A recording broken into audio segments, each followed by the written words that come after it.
दीदी, आप अपनी हद में रहिए।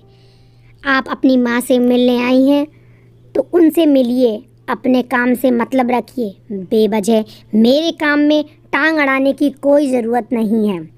मैं अपना अच्छा बुरा सब समझती हूँ। आखिर बर्दाश्त की भी एक हद होती है। जब देखो आप मुझे समझाती रहती हैं। मैं भी आपकी उम्र की हूँ, मुझ में भी आपकी जितनी समझ है। मुझे समझाने की कोई ज़रूरत नहीं है। जितने दिन के लिए आई हैं चुपचाप से रहिए, खाइए पिए और चलते बनिए। भाभी का ऐसा जवाब सुनकर मेरे तो होश उड़ गए। मुझे ऐसी उम्मीद नहीं थी कि भाभी का व्यवहार इतना रूखा भी हो सकता है। आखिर वो मुझसे इतनी नफ़रत क्यों करती हैं? क्यों मुझे बार बार ताने मारती हैं? 2 साल पहले तो सब कुछ ठीक था, फिर ऐसा क्या हो गया जो भाभी इस तरह का व्यवहार कर रही हैं मेरे साथ? पर मैं अपने व्यवहार के लिए इतनी परेशान नहीं थी जितने कि माँ के प्रति। जब मैं माँ की तरफ देखती हूँ, वो फटे हाल कपड़ों में घिसी पिटी साड़ियाँ पहने हुए, जब भी मैं उन्हें समझाने की कोशिश करती तो वो कहती, बेटी अब क्या करूँगी, जीने की कोई ख़ास इच्छा नहीं है, थोड़ी सी उम्र बची है, जैसे तैसे कट जाएगी और सादा ही रहना अच्छा होता है। मेरी समझ में नहीं ये आ रहा था कि माँ के दिमाग में ये सब बातें कौन डालता है। जब मैंने भाई से पूछना चाहा तो भाई ने अपनी निगाह नीची कर ली और वो वहाँ से चला गया। भाभी तो मुंह बनाती हुई अपने रूम में चली गई।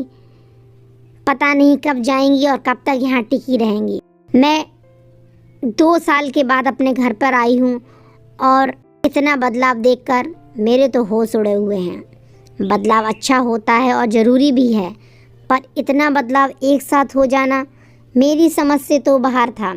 जिस घर पर कभी माँ बाप की चलती थी, आज वहाँ पर बहू का राज्य है, उनका सिक्का बोलता है। आखिर भाई इतना कैसे चुप रह सकता है? वो तो माँ के लिए कुछ भी नहीं सुन सकता था। फिर भाभी इतना कुछ कहती है तो वो क्यों नहीं बोलता? मुझे तो उसकी बात ही नहीं समझ में आती। आखिर उसने पापा के जाने के बाद घर का माहौल कैसे बदल दिया। मैं भाभी से कुछ कहने की हिम्मत ही नहीं कर पाती। मन ही मन सोचती रहती कि 2 साल पहले जब मेरी शादी हुई थी, जब मैं विदा होकर यहाँ से चली गई, उसके बाद आज मैं 2 साल के बाद यहाँ आई हूँ। मेरा अच्छे से स्वागत होना चाहिए।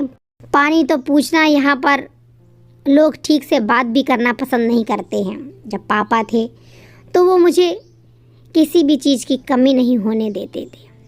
मेरे लिए मेरी पसंद के हर चीज़ लेकर आते थे। ऐसा नहीं कि वो भाभी के लिए कुछ ना कुछ लेकर आते थे। हम सब बहुत खुश थे, पर अचानक पापा को हार्ट अटैक आया और उनकी मृत्यु हो गई। उसके बाद मैं 2 साल तक अपने घर से मायके नहीं आई। जब मेरा बेटा हो गया, उसके बाद मैं आज अपने बेटे को लेकर यहाँ पर आई हूँ, पर यहाँ पर सब कुछ बदल चुका है। ये मायका वो मायका नहीं है जो मुझे अपना घर लगता था। आज तो ये भाभी का घर है और बस यहाँ पर भाभी की ही चलती। माँ का फटे हाल देखकर मेरा दिल तो रोने को करता और मैं माँ से कहती भी कि माँ आपने ऐसी हालत क्यों बना रखी है, आप तो ऐसी नहीं थी, फिर ऐसा क्यों कर रही हैं? तब माँ कहती है, ज़रूरी नहीं है कि एक सा ही समय होता है, अपने आप में बदलाव लाना भी ज़रूरी है। पापा की मौत के बाद माँ एकदम उदास रहने लगी थी कि भाभी की किसी भी बात का कोई भी जवाब नहीं देती थी। उनके ताने हंसकर सुन लेती थी, पर मुझे बुरा लगता था। मैंने अपनी माँ से कहा, आप ऐसे कपड़े क्यों पहनती हैं?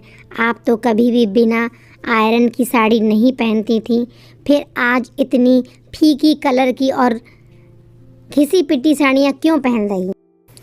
जब वो कुछ बोलती नहीं है तो मैं उनकी अलमारी खोलकर देखने लगती हूँ। जिस अलमारी में साड़ियों से भरी पड़ी रहती थी, आज वहाँ पर इक्का दुक्का साड़ी है, वो भी फीके कलर की और फटे हाल। मैंने माँ से कहा, माँ आपको क्या हो गया है? क्या पापा के जाने के बाद आपने जीना छोड़ दिया है? तो माँ कहती है कि क्या करूँ बेटी, मुझे कुछ भी पहनने का मन नहीं करता है। जो साड़ियाँ थी मैंने वो बांट दी हैं और जो पुरानी साड़ियाँ थी वो मैंने नौकरों को दे दी। माँ की ये बातें सुनकर मुझे बहुत अजीब सा लगा। फिर भी मैं उनसे कह रही थी, माँ कुछ तो साड़ियाँ अपने पास रखा करो। माँ कह रही थी सादा कपड़े ही पहनना चाहिए, सादा भोजन करना चाहिए, जिससे तुम्हारे मन में अच्छे विचार आएंगे। मैं कुछ कह पाती तभी भाभी आ जाती है और मैं चुप हो जाती हूँ। भाभी को देखकर माँ अंदर चली जाती है। शाम को मेरी सहेली के यहाँ मुझे खाने पे जाना था, तो मैंने माँ से कहा, माँ आप भी चलो। माँ मना कर देती है। मैं तैयार होकर खाने पर चली जाती हूँ। जब मैं लौट कर आती हूँ तो देखती हूँ कि माँ दाल रोटी खा रही है।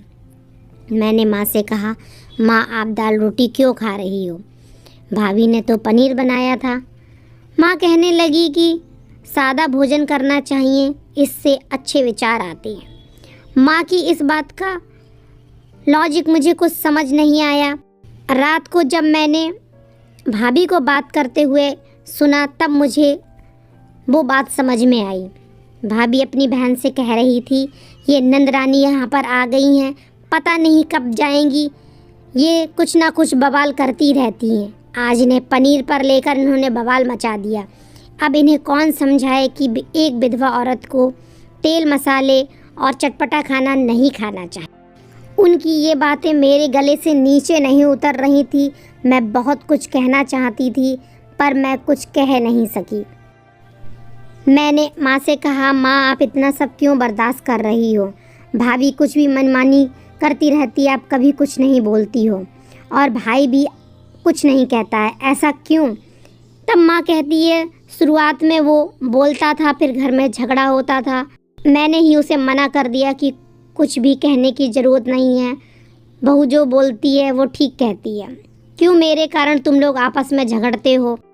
घर में रोज़ रोज़ झगड़ा देखकर आस पड़ोस वाले भी बातें करते हैं।